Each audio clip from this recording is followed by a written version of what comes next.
Le manoir s'élevait au sommet d'une colline, immense et majestueux, éclairé chaque soir par des centaines de lumières. De l'extérieur, il semblait représenter la perfection. Des jardins entretenus avec soin, des fontaines qui chantaient sous la lune, des voitures de luxe alignées dans l'allée pavée. Mais derrière les grandes baies vitrées, une vérité plus sombre se cachait. Chaque nuit, alors que la maison s'emplissait de silence, 2 enfants, enfermés dans leur chambre richement décorée, pleuraient en secret.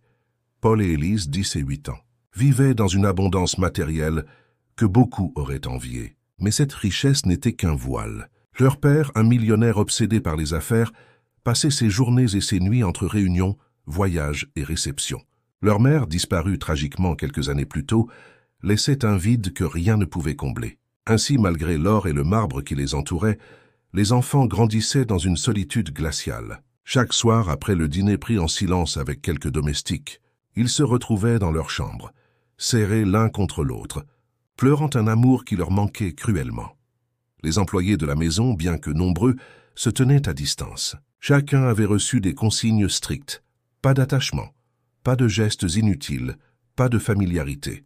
Le maître de maison ne tolérait ni bavardage ni compassion. « Je paye pour un service, pas pour des émotions », répétait-il.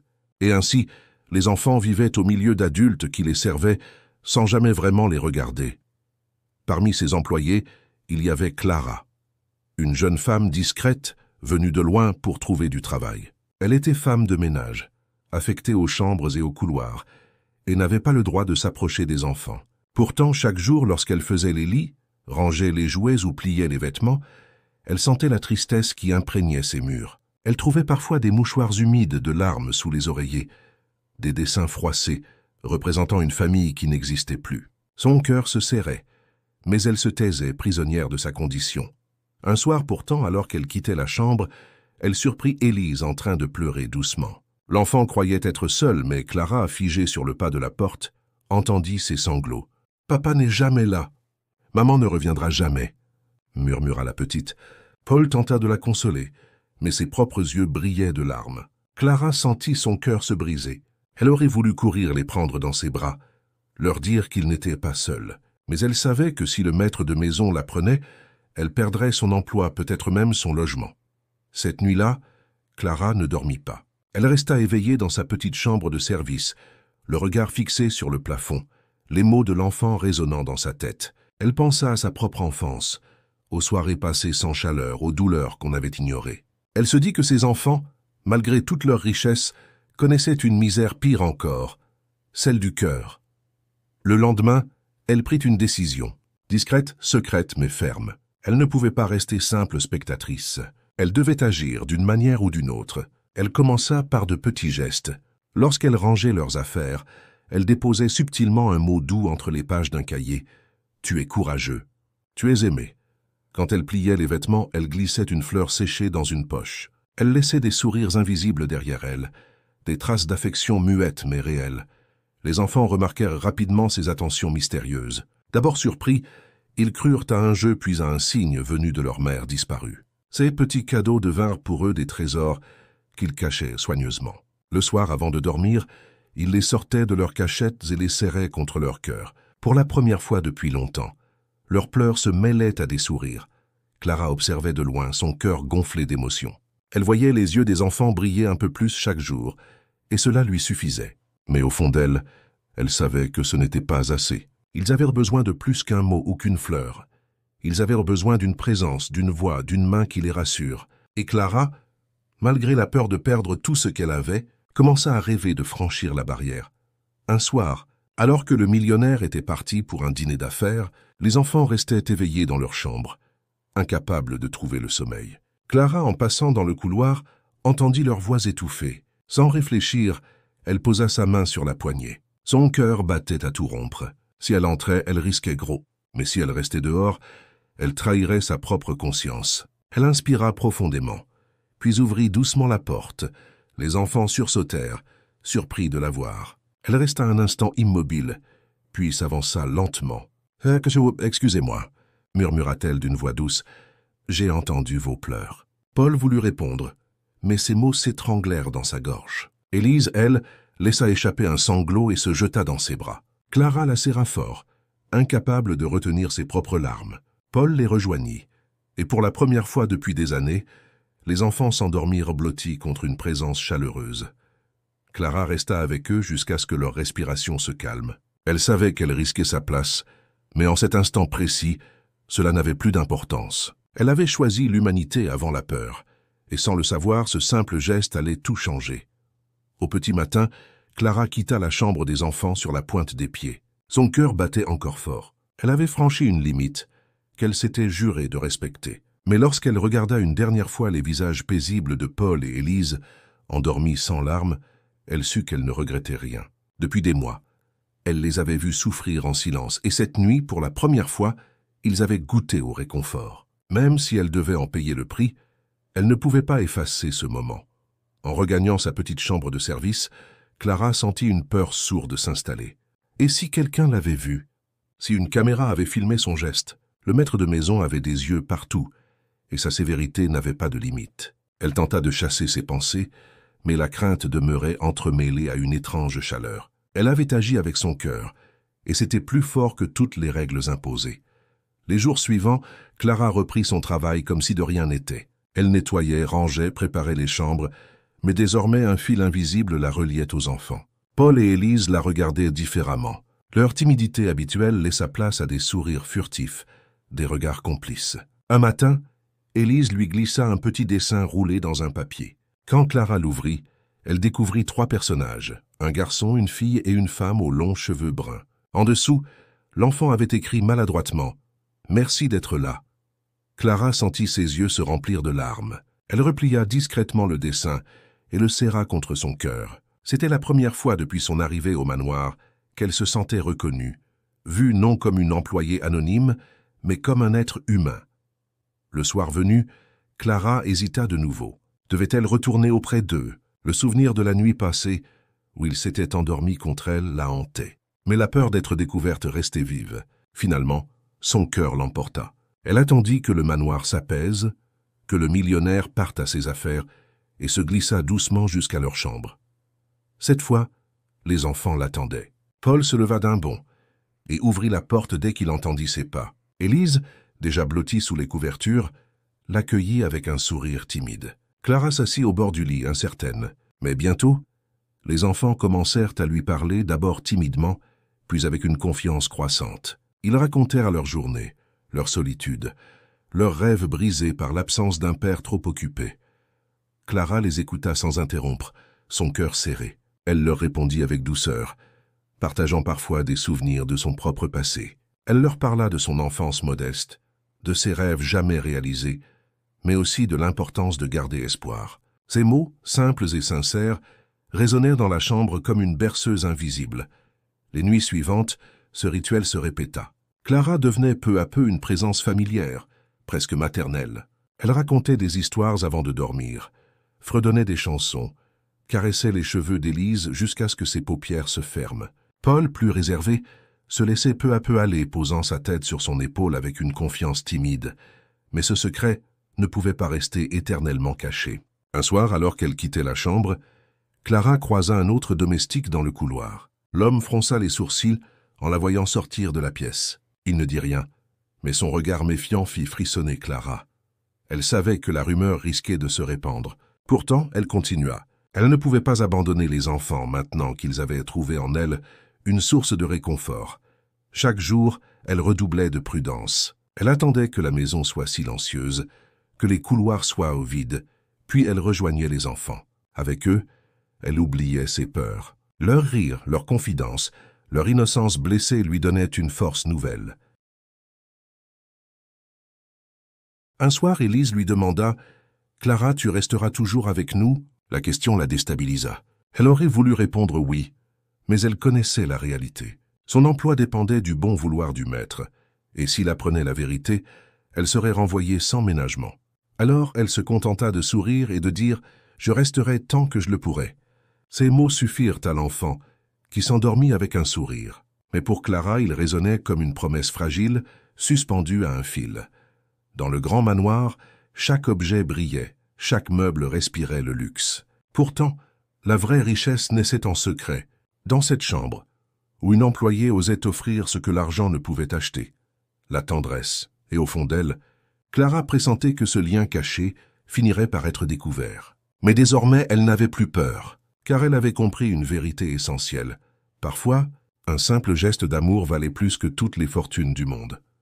Les jours passèrent, et ce qui n'avait commencé que comme un geste spontané devint une habitude secrète. Chaque soir, après avoir terminé ses tâches, Clara attendait que les couloirs du manoir s'assoupissent. Elle guettait le bruit des pas qui s'éloignaient, le claquement des portes, le ronronnement lointain des voitures quittant l'allée. Alors seulement, elle se glissait dans la chambre des enfants.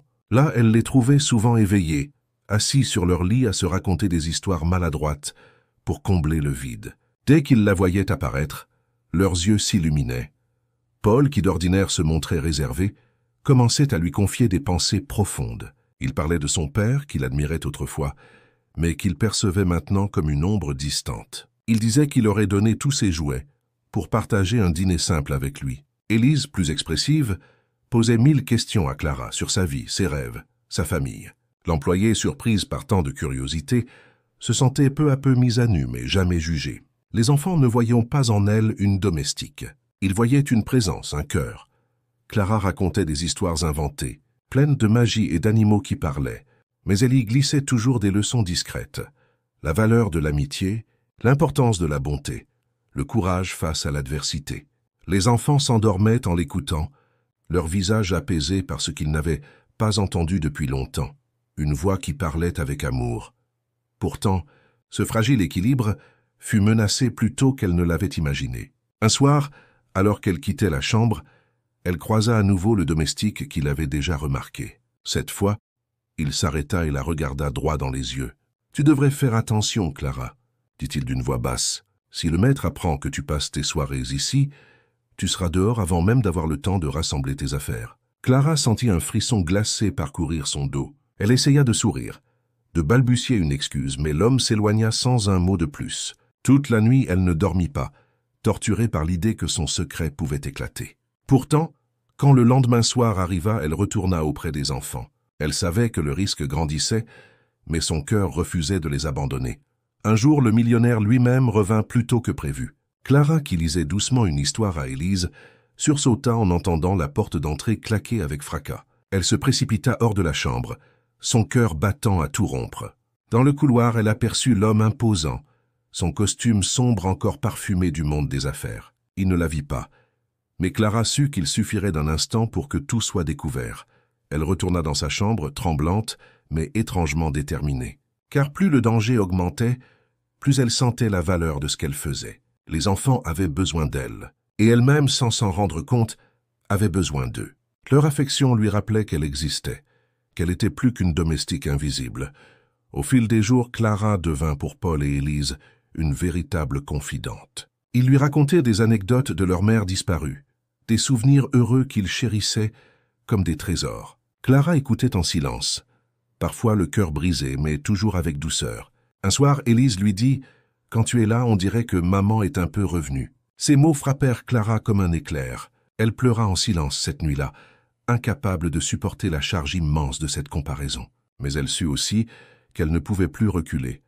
Les autres domestiques, eux, commençaient à murmurer. Certains la regardaient avec suspicion, d'autres avec une lueur de compassion. Chacun connaissait les règles strictes imposées par le maître. S'attacher aux enfants, c'était franchir une ligne rouge. Mais certains voyaient dans le regard de Paul et Élise un éclat nouveau, une joie discrète qui n'existait pas avant. Clara sentait que le manoir lui-même changeait d'atmosphère. Là où régnait autrefois le silence et la froideur, des rires timides commençaient à résonner. Un soir, Paul prit la main de Clara et dit avec une gravité surprenante pour son âge « Clara, promets-nous que tu ne nous abandonneras pas. » Elle resta muette quelques secondes. Elle aurait voulu promettre l'impossible, jurer qu'elle resterait toujours. Mais elle connaissait la fragilité de sa situation. Alors elle serra simplement sa main et répondit « Tant que je le pourrai, je serai là. » Les jours suivants, les enfants commencèrent à attendre ce moment avec impatience. Leurs soirées cessèrent d'être des heures de tristesse et devinrent des instants de lumière. Clara, malgré la peur constante, se surprit à sourire plus souvent, à fredonner en travaillant. Elle se découvrait une force nouvelle, née de ce lien secret. Mais l'ombre du maître planait toujours. Un matin, alors qu'elle nettoyait le bureau, Clara aperçut un document sur le bureau du millionnaire. C'était un emploi du temps chargé, rempli de dîners, de réunions, de voyages. Mais une annotation attira son attention. Contrôle du personnel, vendredi soir. Son cœur se serra. Et si ce soir-là, son secret éclatait? Clara savait que l'heure approchait. Elle devait choisir, continuer malgré le risque, ou s'éloigner pour protéger sa place. Mais lorsqu'elle croisa le regard d'Élise ce soir-là, un regard suppliant, elle comprit qu'elle n'avait pas le choix. Elle avait déjà donné son cœur. Et personne, pas même le maître de maison, ne pourrait l'empêcher de faire ce qu'elle savait juste. Le vendredi soir arriva plus vite que Clara ne l'avait imaginé. Toute la journée, elle sentit une boule d'angoisse grandir dans son ventre. Ses mains tremblaient en pliant les draps. Ses oreilles guettèrent le moindre bruit suspect. Le millionnaire avait prévu un contrôle du personnel, et rien que ces mots résonnaient comme une condamnation. Dans le manoir, les domestiques chuchotaient avec nervosité. Chacun savait que ce genre de contrôle était l'occasion pour le maître de rappeler sa puissance, de réaffirmer son autorité. Personne n'était à l'abri d'un reproche, d'un renvoi brutal. Clara, plus que quiconque, craignait cette soirée. Elle savait qu'un simple mot, un simple soupçon pouvait suffire à révéler son secret. Pourtant, lorsqu'elle passa devant la chambre des enfants et aperçut Élise assise sur le lit, le regard triste, elle comprit qu'elle n'avait pas le droit de reculer. Paul, lui aussi, semblait nerveux, comme s'il pressentait que quelque chose d'important allait arriver. Le soir, le millionnaire arriva plus tôt que d'habitude. Son pas résonna dans le hall comme un coup de tonnerre. Sa haute silhouette imposante traversa les couloirs, suivie de près par son majordome. Son regard froid passait sur chaque employé avec une rigueur impitoyable. Clara baissa la tête lorsqu'il passa près d'elle, craignant que ses yeux percent son secret. Après le dîner, l'inspection commença. Le maître visita les cuisines, les couloirs, les chambres des invités, exigeant propreté parfaite et discipline absolue. Chaque remarque était sèche, chaque critique tombait comme un coup près. Lorsque son regard se posa sur Clara, il sembla hésiter un instant. « Vous, dit-il simplement, suivez-moi. » Clara sentit ses jambes faiblir, mais obéit. Il l'emmena jusqu'au bureau, une pièce richement décorée de boiseries et de tableaux anciens. Là, il s'assit derrière son large bureau et la fixa. « On me rapporte, dit-il d'une voix glaciale, que vous passez trop de temps près de mes enfants. Est-ce vrai? » Le cœur de Clara se serra. Elle pensa aux domestiques méfiants, au regard furtif. Le silence pesa lourd. Elle aurait pu nier, inventer une excuse, jurer qu'elle n'avait fait que son travail. Mais en elle, quelque chose refusa de mentir. Elle leva les yeux et dit d'une voix tremblante, « Oui, monsieur, je leur rends visite parfois, parce qu'ils sont seuls, parce qu'ils ont besoin de quelqu'un. » Un éclair de colère passa dans les yeux du millionnaire. « Vous n'êtes pas là pour cela. Je paie des employés, pas des nourrices sentimentales. Votre rôle est de nettoyer, rien de plus. » Ces mots frappèrent Clara comme des gifles, mais elle resta debout, serrant ses poings. « Avec tout le respect que je vous dois, monsieur, » répondit-elle, « vos enfants ne manquent de rien matériellement, mais chaque nuit, ils pleurent. Chaque nuit, ils s'endorment avec le cœur brisé, et je n'ai pas pu détourner les yeux. » Le silence qui suivit fut lourd, presque insoutenable. Le millionnaire la fixa, surpris par son audace. Rarement quelqu'un avait osé lui parler ainsi. Ses lèvres se pincèrent, et il la congédia d'un geste brusque. « Sortez, je déciderai de votre sort plus tard. » Clara quitta le bureau le cœur battant. Elle était certaine d'être renvoyée, mais étrangement, elle ne ressentait pas de regret. Ses paroles avaient été sincères, et pour la première fois, elle avait osé affronter cet homme intouchable. Cette nuit-là, les enfants l'attendirent, comme toujours. Lorsqu'elle entra dans leur chambre, Élise courut se jeter dans ses bras. « Clara, tu resteras, n'est-ce pas ?» murmura-t-elle d'une voix tremblante.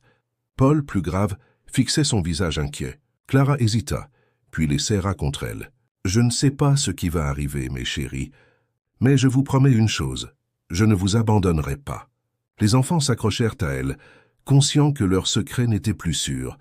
Pourtant, dans cette étreinte fragile, ils trouvèrent une force nouvelle. Ils savaient désormais que quelqu'un se battait pour eux, même face à la colère de leur père.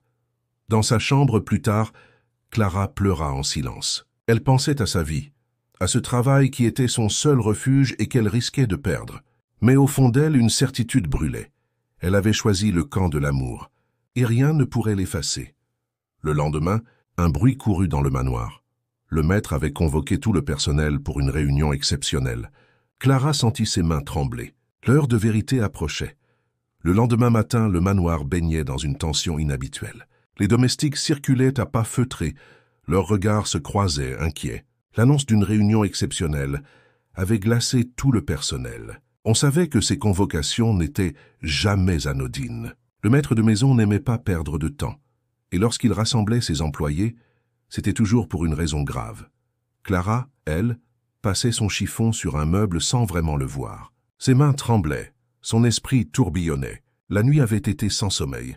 Elle revoyait la scène dans le bureau, ses paroles franches, le regard furieux du millionnaire. Elle avait eu peur, mais elle n'avait pas menti. Et aujourd'hui, elle allait en payer le prix. À 10 heures précises, une cloche résonna dans le couloir, convoquant tout le personnel dans le grand hall. Les domestiques se rangèrent en silence, formant une ligne impeccable. Le millionnaire descendit l'escalier central, son pas lourd résonnant sur les marches de marbre. Sa silhouette imposante, sa mâchoire serrée et ses yeux froids suffisaient à faire trembler les plus courageux. Il s'arrêta devant eux, mains croisées dans le dos. « Mesdames, messieurs, » commença-t-il d'une voix ferme, « ce manoir fonctionne selon une discipline stricte. Chacun a un rôle précis. Fort il semblerait que certaines limites aient été franchies. » Ses yeux balayèrent l'assemblée avant de se fixer sur Clara. Certaines personnes pensent pouvoir s'accorder des libertés qui ne leur appartiennent pas. Un frisson parcourut le rang. Tous comprirent que les paroles visaient Clara. Elle sentit ses jambes vaciller mais garda la tête haute. Le millionnaire reprit « Je n'emploie pas des serviteurs pour combler le vide émotionnel de mes enfants. Leur éducation et leur équilibre sont de ma responsabilité et de la mienne seule. Quiconque croit pouvoir se substituer à moi commet une erreur grave. » Un silence de plomb suivit. Clara sentait les regards des autres domestiques posés sur elle, certains compatissants, d'autres terrifiés à l'idée d'être associés à son geste. Elle savait que le moment était venu. Si elle devait tomber, autant le faire en restant fidèle à son cœur. Elle fit un pas en avant, ses mains moites, mais sa voix étonnamment ferme. « Monsieur, pardonnez mon audace, mais vos enfants souffrent. Chaque nuit, ils pleurent en silence. Vous croyez leur offrir le meilleur en leur donnant tout ce que l'argent peut acheter, mais ce qu'ils demandent, ce n'est pas une nouvelle voiture ou un nouveau jouet. C'est votre présence. C'est une main qui les rassure, une voix qui leur dit qu'ils comptent. » Un murmure choqué parcourut le personnel. Jamais personne n'avait osé parler ainsi au maître. Le millionnaire resta figé quelques secondes, ses yeux s'assombrissant.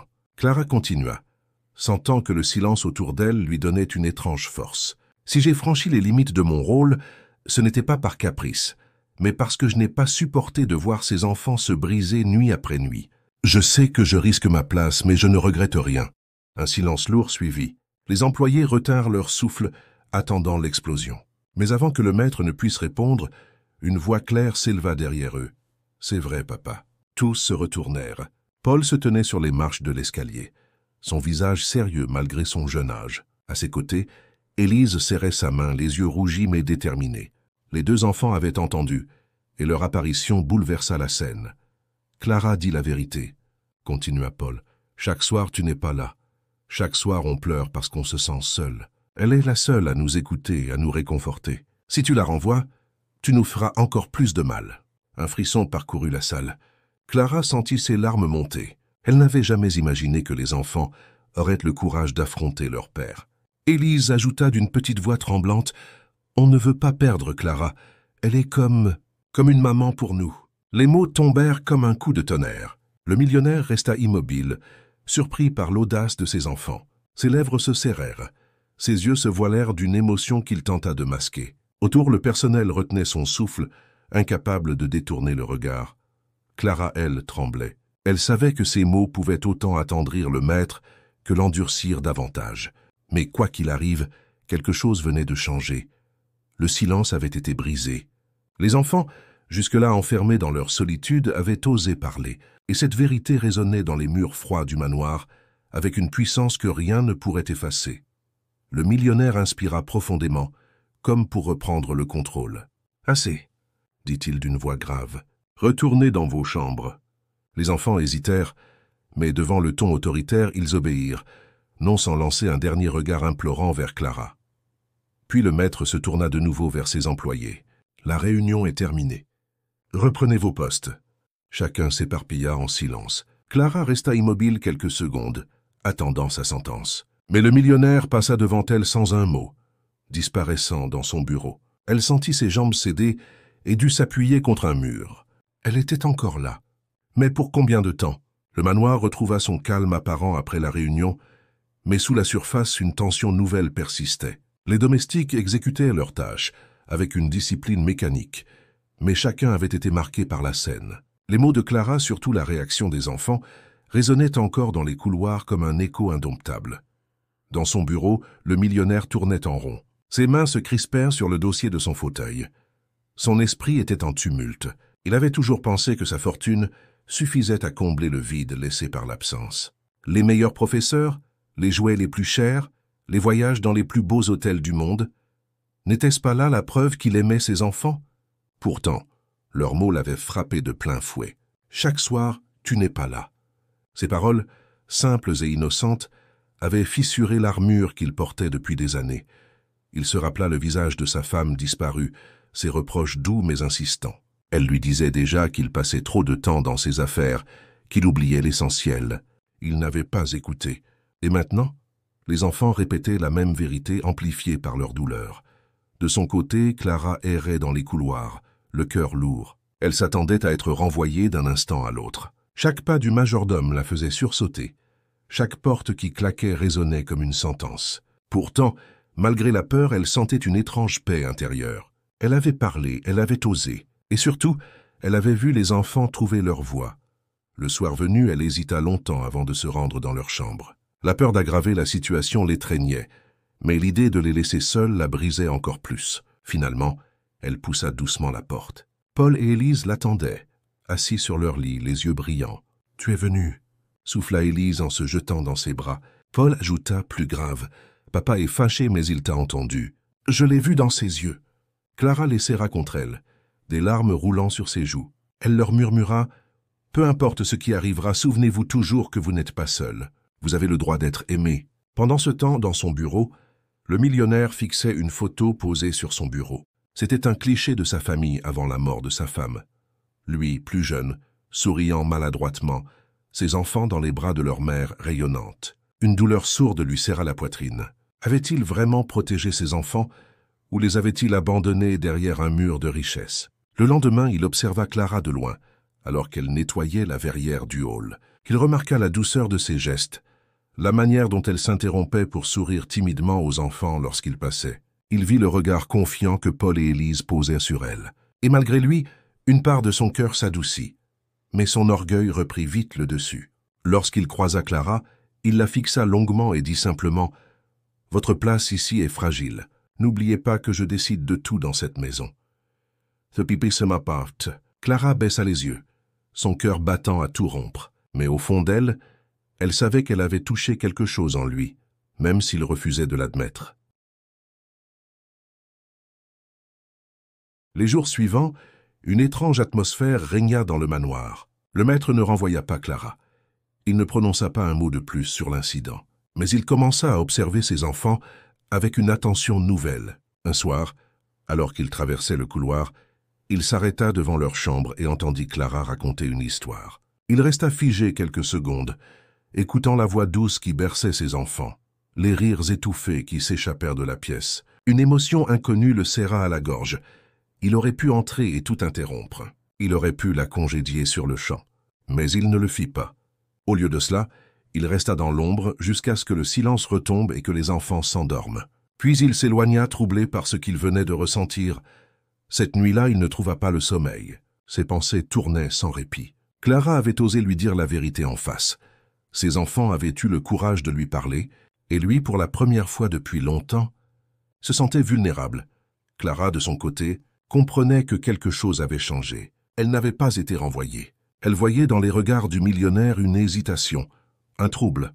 Elle savait que la bataille n'était pas finie, mais elle pressentait qu'une brèche s'était ouverte dans son cœur. Et ainsi, dans le silence pesant du manoir, deux forces invisibles s'affrontaient. L'orgueil d'un homme convaincu que l'argent suffisait et la vérité simple d'une employée qui avait osé offrir ce que l'argent ne pouvait acheter. La tendresse. Le manoir, d'ordinaire si figé dans sa routine de marbre et de silence, semblait désormais habité par une tension invisible. Les domestiques continuaient leurs tâches mécaniques, mais leurs regards s'échangeaient avec prudence, conscients que quelque chose avait bougé dans la maison. Clara, elle, travaillait chaque jour comme si rien n'avait changé, mais au fond d'elle, elle savait qu'une frontière avait été franchie. Les enfants ne cachaient plus leur attachement, et le maître, bien qu'il n'ait rien dit, observait toujours à distance comme un juge silencieux. Une semaine passa ainsi, marquée par une atmosphère étrange. Les enfants, chaque soir, réclamaient Clara. Elle leur lisait des histoires, parfois inventées, parfois reprises de vieux livres trouvés dans la bibliothèque. Elle fredonnait aussi des chansons de son pays d'origine, que les enfants apprenaient maladroitement. Paul riait lorsqu'il écorchait les mots. Élise applaudissait à chaque refrain. Dans ces instants, le manoir cessait d'être une prison de verre, il devenait un foyer. Mais le millionnaire, lui, oscillait entre colère et trouble. Chaque fois qu'il voyait ses enfants sourire à Clara, il sentait un mélange amer. Une part de lui se rebellait. Comment cette simple employée pouvait-elle combler un vide que lui, malgré sa fortune, n'arrivait pas à combler? Et pourtant, une autre part, plus enfouie, reconnaissait la vérité. Ses enfants avaient besoin d'elle. Un soir, alors qu'il dînait seul dans la salle à manger au chandelier doré, Paul entra timidement. « Papa » dit-il d'une voix hésitante. Le millionnaire leva les yeux de ses papiers, surpris. « Qu'a-t-il, Maïsis? Qu'y a-t-il » Paul serra ses mains, nerveux. « Est-ce que Clara peut rester avec nous toujours ?» Ces mots frappèrent l'homme de plein fouet. Il se figea incapable de répondre sur le moment. Son instinct lui dictait de dire non, de rappeler son autorité, de couper court à cette demande. Mais le regard de son fils, rempli d'une sincérité désarmante, le désarma. Il se contenta de hausser les épaules. « Nous verrons. » Paul quitta la pièce, un sourire timide aux lèvres.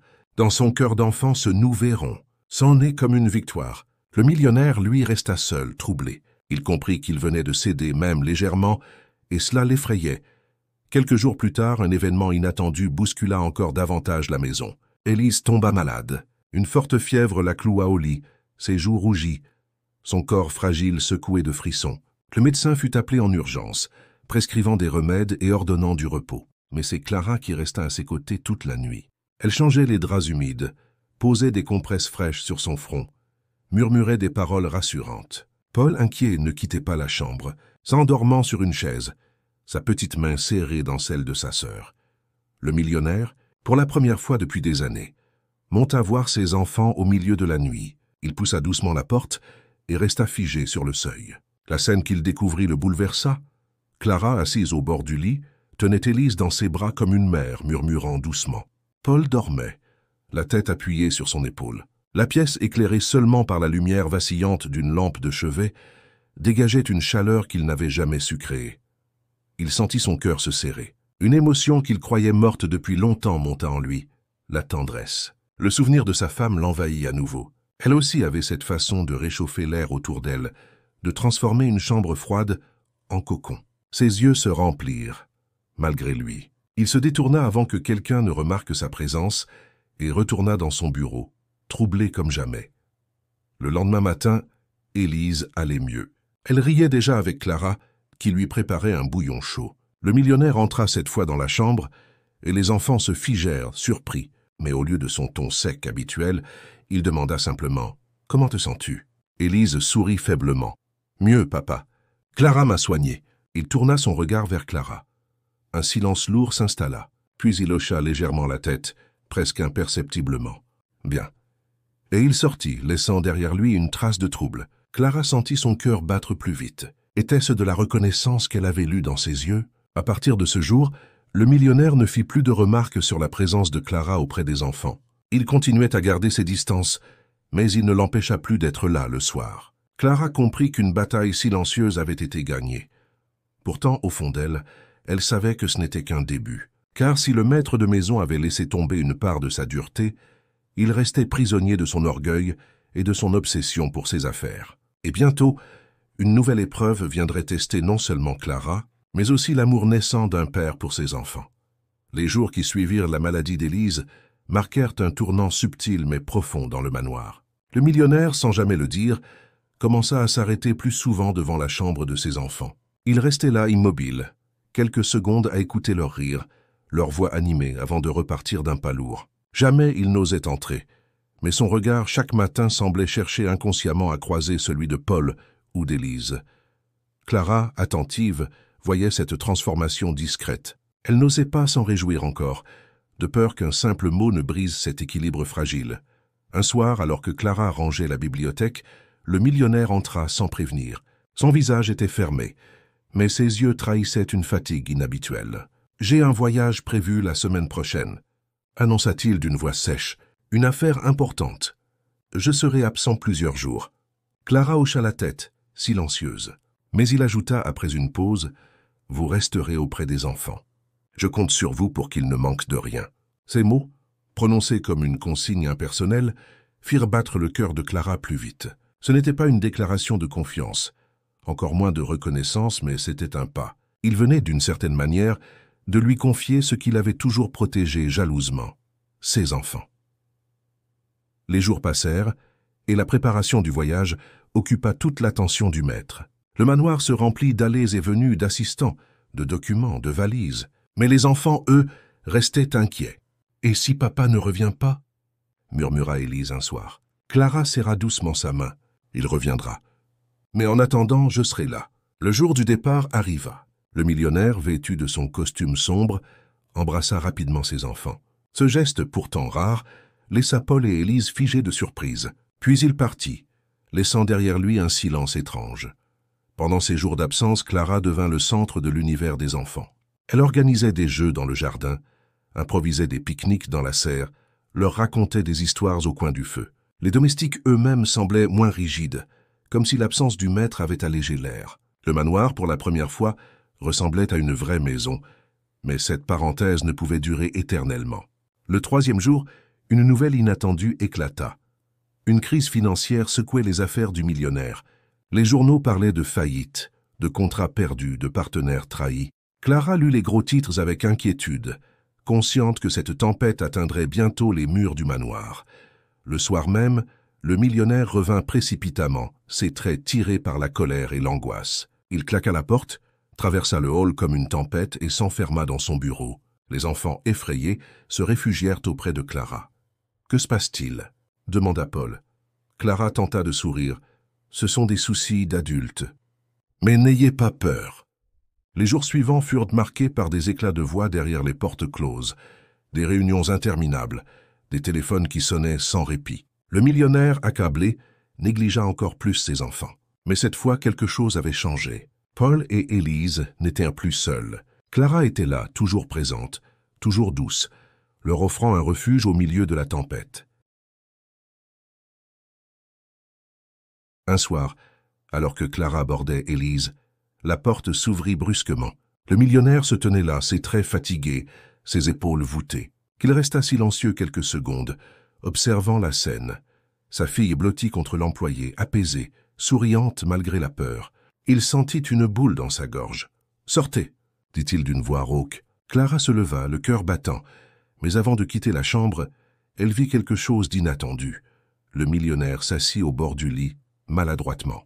Il caressa les cheveux d'Élise, un geste timide, presque oublié. « Dors bien, ma fille !» murmura-t-il. Clara, derrière la porte entr'ouverte, sentit ses yeux se remplir de larmes. Elle venait d'assister à une fissure dans l'armure de cet homme. Et au fond d'elle, elle comprit que son rôle n'était plus seulement d'aider les enfants, mais aussi d'aider ce père à retrouver ce qu'il avait perdu, son humanité.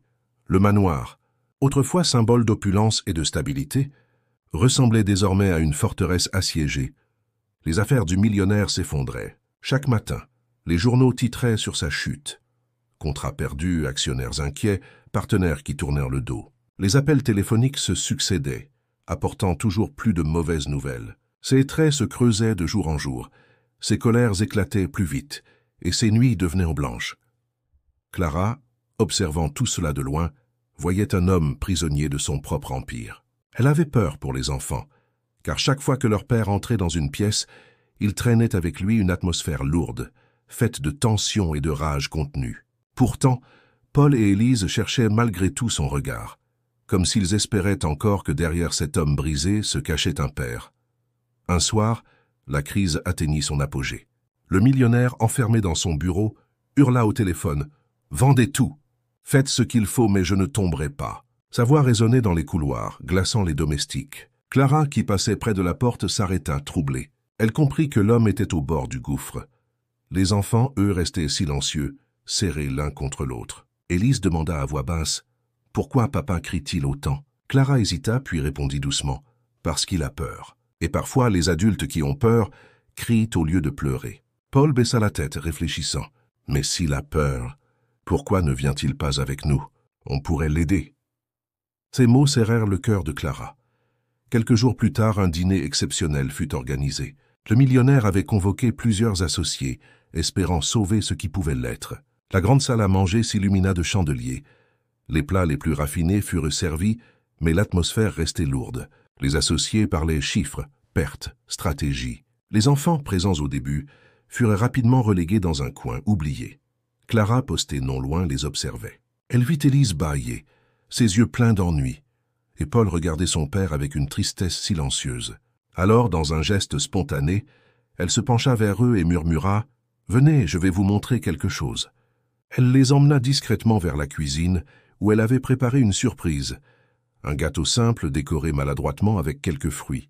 Les enfants éclatèrent de rire en voyant la forme irrégulière, et Clara les aida à souffler une bougie allumée en cachette. Ce petit moment de complicité contrastait avec le banquet froid de la salle à manger. Et ce contraste, ironie du destin, ne resta pas invisible. Le millionnaire, en se levant pour accompagner ses invités, passa par la cuisine. Il s'arrêta net en découvrant la scène, ses enfants riant aux éclats, Clara les serrant contre elle, le gâteau encore fumant. Un silence pesant s'abattit. Clara se redressa, le cœur battant. Les enfants, eux, ne semblèrent pas avoir peur.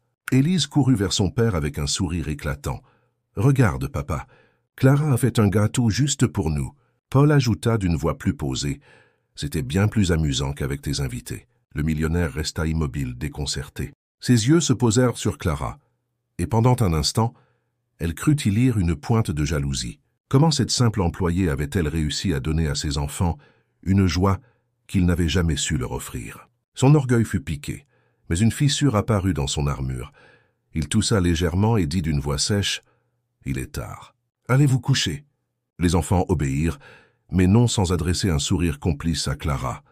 Lorsqu'ils disparurent dans l'escalier, le millionnaire resta seul face à elle. Son regard froid mais troublé la transperça. « Vous dépassez vos fonctions encore une fois, » dit-il. Clara soutint son regard malgré la peur qui lui tordait le ventre. « Ah, peut-être, monsieur.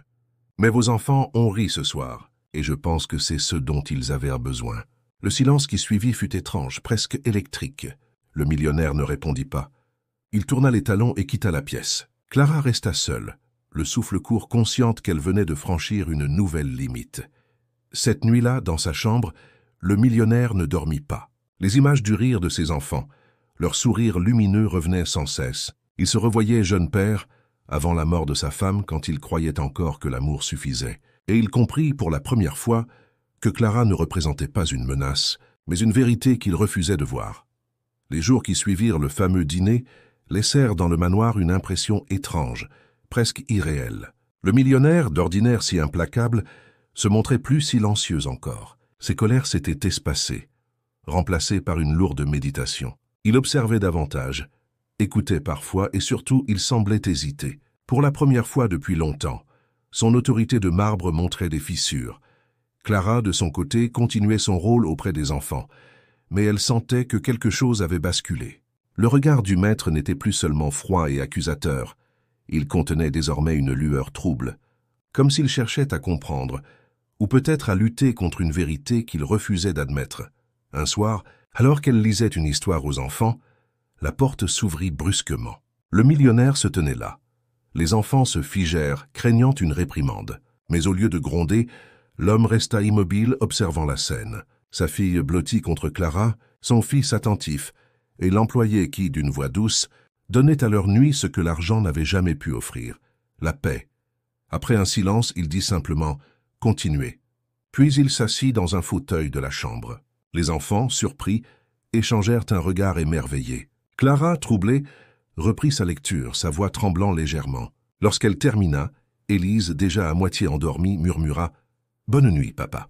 Ce mot qu'elle n'avait pas prononcé depuis longtemps transperça le cœur du millionnaire. Il caressa maladroitement ses cheveux avant de quitter la pièce sans un mot de plus. Dans le couloir, il s'arrêta, pris d'une émotion qu'il ne connaissait plus. Était-ce cela, être père? Avait-il oublié depuis si longtemps? Ses poings se serrèrent. Il comprit qu'il ne pouvait plus ignorer la réalité. Ses enfants avaient besoin de lui, et il avait besoin d'eux. Mais comment rattraper des années de silence? Les affaires, pendant ce temps, continuaient de s'effondrer. Chaque jour apportait son lot de mauvaises nouvelles. Le millionnaire, autrefois respecté, devenait une cible de critiques et de moqueries dans la presse. Certains domestiques craignaient déjà pour leur emploi. Mais au milieu de ce naufrage, Clara demeurait un point d'ancrage. Sa présence apaisait les enfants et, malgré lui, touchait aussi le cœur du maître.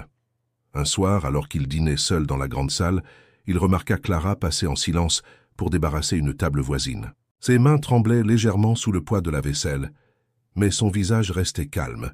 Il l'interpella. « Clara ». Elle s'arrêta net, craignant une réprimande.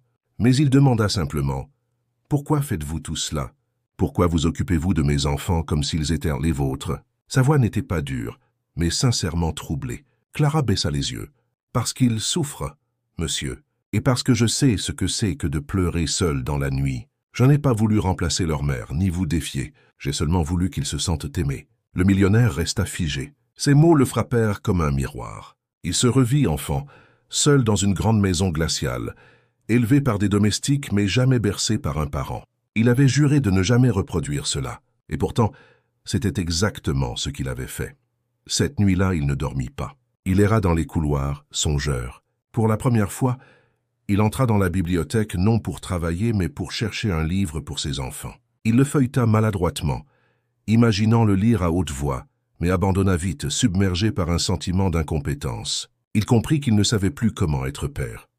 Le lendemain matin, Paul entra timidement dans son bureau. « Papa, dit-il, est-ce que tu peux déjeuner avec nous aujourd'hui ?» Le millionnaire, surpris, leva les yeux de ses papiers. Son instinct fut de refuser, mais le regard suppliant de son fils l'arrêta. Après un long silence, il dit « D'accord. » Ce déjeuner fut maladroit.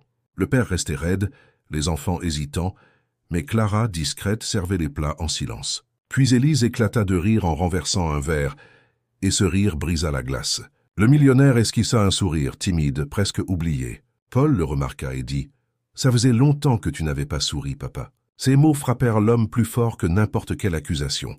À partir de ce jour, quelque chose changea. Lentement, maladroitement, le millionnaire commença à passer plus de temps avec ses enfants. Il n'était pas encore le père qu'ils espéraient, mais il essayait. Clara observait cette transformation avec une émotion discrète, consciente qu'un chemin douloureux mais nécessaire s'ouvrait devant eux. Et au fond d'elle, elle comprenait que son rôle dépassait désormais celui d'une simple employée. Elle devenait le lien fragile mais vital entre un père brisé et ses enfants en quête d'amour. Le temps s'écoulait, et la situation du millionnaire devenait de plus en plus précaire. Ses affaires, autrefois florissantes, s'effondraient comme un château de cartes. Les journaux ne parlaient plus que de lui, mais non pour saluer sa réussite. Ils décrivaient désormais sa chute, avec un mélange de curiosité et de cruauté. Ses associés le lâchaient un à un. Ses employés dans ses sociétés démissionnaient, ses concurrents se réjouissaient. Dans le manoir, cette atmosphère de déclin se ressentait partout. Le maître de maison, jadis si fier, passait ses nuits enfermé dans son bureau, entouré de papiers, d'appels téléphoniques sans fin et de bouteilles de whisky à moitié vides. Ses traits s'étaient creusés. Ses cheveux grisonnaient plus vite, et sa voix autrefois autoritaire résonnait maintenant avec une fatigue qui trahissait sa fragilité. Clara observait tout cela avec un mélange d'inquiétude et de compassion. Elle savait qu'il se débattait contre un monde qui ne lui laissait aucun répit. Mais elle voyait aussi qu'il oubliait encore une fois l'essentiel, ses enfants, Paul et Élise. Malgré leurs efforts pour attirer son attention, se heurtaient toujours à ses silences. Pourtant, depuis quelques semaines, quelque chose avait changé. Ils ne pleuraient plus seuls car Clara était là. Chaque soir, elle adoucissait leur chagrin, inventait des jeux, des histoires, et leur offrait la chaleur qui leur manquait. Mais elle sentait que l'épreuve qui approchait allait être décisive, pour elle comme pour eux. Un matin, la nouvelle éclata comme une bombe. La plus grande société du millionnaire venait de déposer le bilan. Les journalistes assiégèrent les grilles du manoir. Les créanciers frappaient à la porte. À l'intérieur, les domestiques murmuraient. Certains envisageaient déjà de quitter leur poste avant que les salaires ne s'évaporent. Le maître, lui, resta enfermé toute la journée, refusant de voir quiconque. Le soir venu, Paul osa entrer dans le bureau de son père. « Papa » dit-il timidement, « est-ce que ça veut dire que nous allons devenir pauvres ?» Le millionnaire leva les yeux, surpris, et vit dans les yeux de son fils non pas la peur des richesses perdues, mais l'inquiétude sincère d'un enfant qui craignait pour l'avenir. Il resta silencieux un moment, puis murmura « Peu importe ce que je perds, tant que je vous garde, vous deux. » Ces mots simples mais inattendus frappèrent Clara qui observait discrètement depuis la porte entr'ouverte. Elle comprit que quelque chose s'ouvrait enfin dans le cœur de cet homme. Mais elle savait aussi que ce n'était qu'un début, et qu'il devrait encore choisir entre l'obsession de sauver son empire ou l'opportunité de reconstruire sa famille. Les jours suivants, la pression monta d'un cran. Des investisseurs étrangers proposèrent au millionnaire une chance de sauver ses affaires. Un nouveau contrat exigeant, mais qui nécessitait qu'il parte à l'étranger pour de longs mois. C'était une opportunité de tout reconstruire. Mais cela signifiait aussi abandonner à nouveau ses enfants. La veille de la signature, il réunit Paul et Élise dans le salon. Son visage était grave, sa voix tremblante malgré lui. « Je dois prendre une décision, » dit-il. « Peut-être que je devrais partir loin pour longtemps. » Les enfants se figèrent. Élise se jeta dans ses bras. « Ne pars pas, papa. On veut seulement que tu sois avec nous. » Paul ajouta d'une voix ferme, « L'argent ne nous rend pas heureux.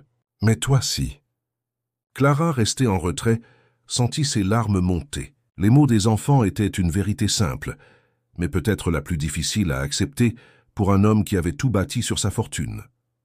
Cette nuit-là, le millionnaire erra dans les couloirs. Il s'arrêta devant la chambre de ses enfants, les observa dormir paisiblement, blottis contre Clara qui veillait sur eux. Une image s'imprima dans son esprit. Ce n'était pas l'or ni les contrats qui comptaient, mais cette paix fragile, ce lien d'amour qu'il risquait de perdre à jamais.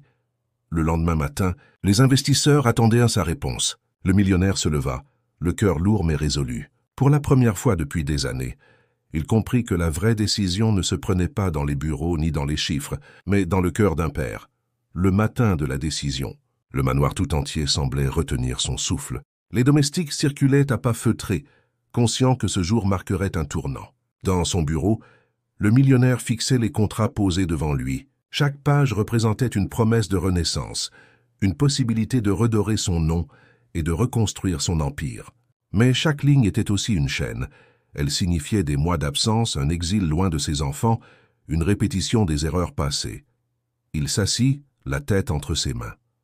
Ses pensées tourbillonnaient. D'un côté, l'orgueil et la peur de la ruine le poussaient à signer. De l'autre, les mots de Paul et Élise résonnaient sans cesse. « L'argent ne nous rend pas heureux. Mais toi si. » Clara, qui passait discrètement dans le couloir, entendit le silence lourd qui pesait dans la pièce. Elle hésita, puis frappa doucement à la porte. Le millionnaire leva les yeux, surpris. « Que voulez-vous » demanda-t-il d'une voix fatiguée.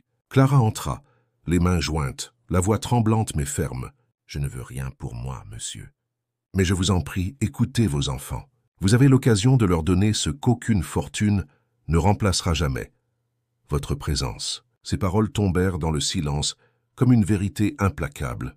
Le millionnaire détourna le regard, incapable de soutenir celui de Clara. Elle quitta la pièce sans insister, consciente que la décision devait venir de lui seul. Quelques heures plus tard, les investisseurs arrivèrent, impeccablement vêtus, leurs valises pleines de promesses et de chiffres. Ils s'installèrent dans le salon, impatients.